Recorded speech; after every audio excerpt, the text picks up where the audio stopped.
Here is the simple test that everyone should run on themselves. Let's say the place where you live. You can be in the mountains, it can be in the city.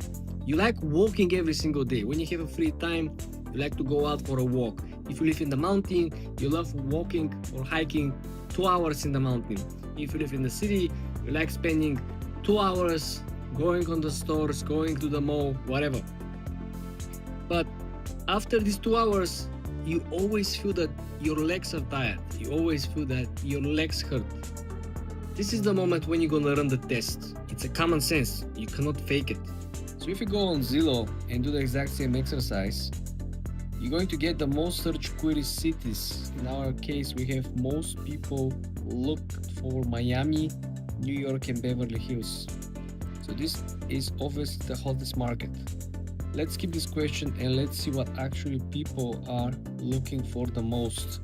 In Miami in particular, the hottest market and so far has seen the biggest price decrease. Some people actually delist the listings. If you watch my previous video, report from Zillow actually indicated a lot of owners who had their properties listed on the market for over 120 days. They, instead of adjusting the price on the real listing, they decided to delist the listing, send somebody, take new pictures of the listing, and then relist the property with new photos. So in this way, when you go on listing, for example, you ain't gonna see the price history and the fluctuation. So if you go down over here, right, usually you will have a chart with the story of the property price, the historic price move. It went up, it went down. You can actually see what is the market in the area. As you can see over here, the price in this particular example over here, right, we see that the price actually has come down 8.3%. And this is a property for rent, right? We have adjustment of the pricing for the property for rent, and we have adjustment of the pricing of the properties for sale as well. As you can see over here, the property was actually listed for sale and was listed for sale 46% higher, which you see there is no comparable evidence over here on the previous pricing. The public tax records since 2022, if you scroll down, if you go even lower, so the first time when this was actually established was 2007. As you can see over here, the price was 372,000. Scrolling all the way back to 2024, the property tax assessment was $480,000, which is, I would say, not a huge assessment, around $100,000. But as you can see over here, we have a tax assessment that was much lower in the years between 2008, 2009, which was between the financial crisis, which was normal. Even in 11 and 12, and even 13, the property was having a tax assessment under $200,000 all these years, as you can see over here. So this again explains how you see they start adding this 10% annual, 10% bump of the assessment of the property. 2020, this is the virus situation. The property has seen 4% decrease of the assessment.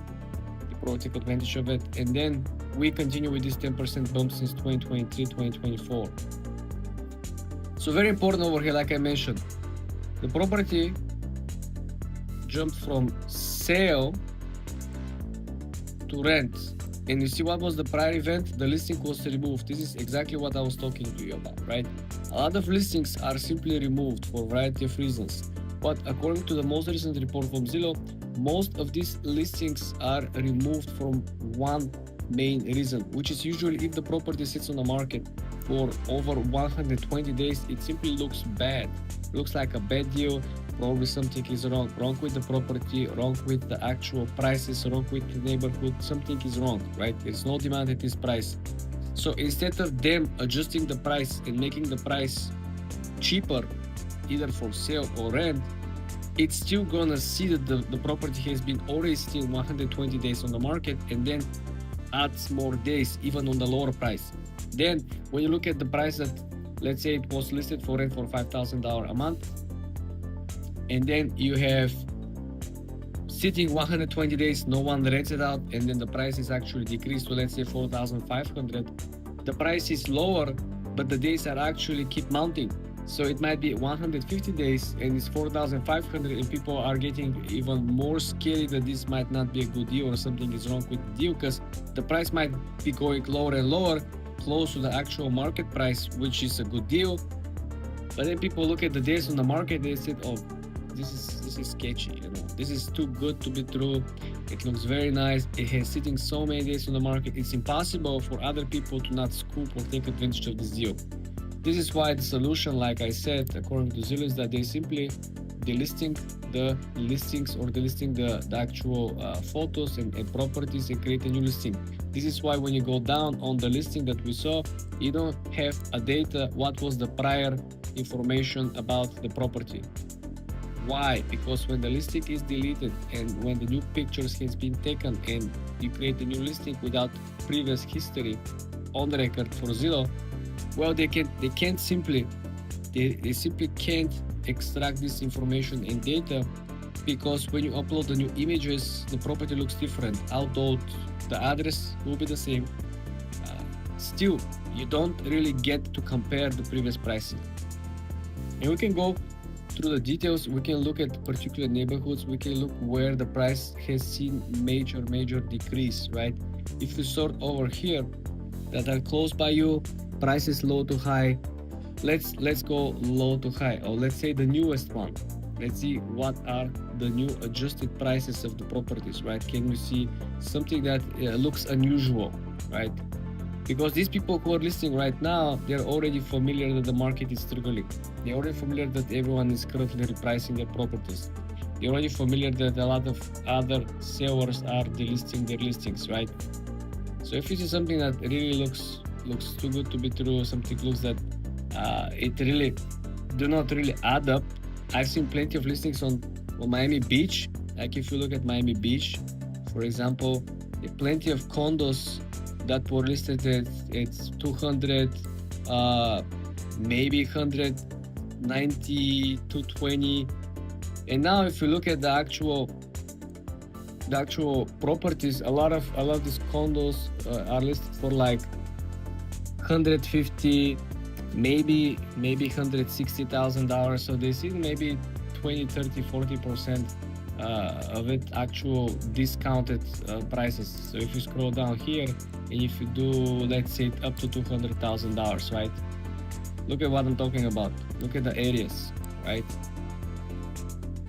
Look at this 100K, 180K, right? Just zoom in and they will pop up on the side. See 180, one bed, one bath, 140, 170, and all of these. So if you click this, for example, and if you scroll down, currently you see there is a price cut that happened now in December of $5,000, right? And if we scroll down for more historic pricing, you will see definitely that this has been going places. Are we gonna get this information? Something good. Okay, so the tax assessment much lower. Just look at this. This is okay. Let's assume after the financial crisis of 08-09. Let's look at more recent files. So in just 2012, right, or 13, this was like half the price. The value of the property was half the price, was $50,000-$60,000, right? So if you scroll down, even when I looked at the base tax assessment was started at around $80,000. So it's not a huge difference. You see that the condo lost 25% of its value. This is in the end of the financial crisis in 2011, which was crazy, right? But the main idea is that a lot of these small condos, one bed, one bath, or studios will be losing much more. They will see even greater price cuts. Even if we scroll down, look at this 175. So if you come over here, let's click on again one bedroom. Are we gonna see a price cut over here? There is no information about price cut. Probably this is something brand new. Just look at this. The estimate from Zillow is 176, which is usually pretty generous, right?